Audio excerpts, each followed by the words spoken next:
సంగారెడ్డి జిల్లా అమీన్పూర్లోని పలు అక్రమ కట్టడాలను తహసీల్దార్ రాధా ఆధ్వర్యంలో హైడ్రా అధికారులు కూల్చివేస్తున్నారు.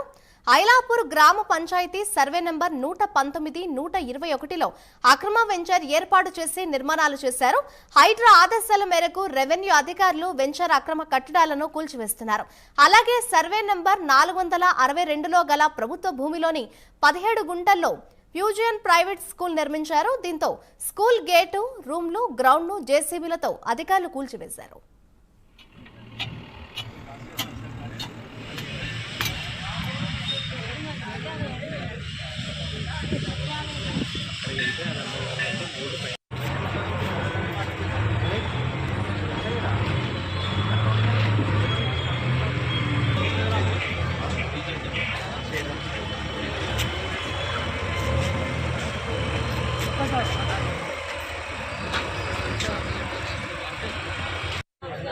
ల్యాండ్ లార్డ్ ఉంటే పదనండి.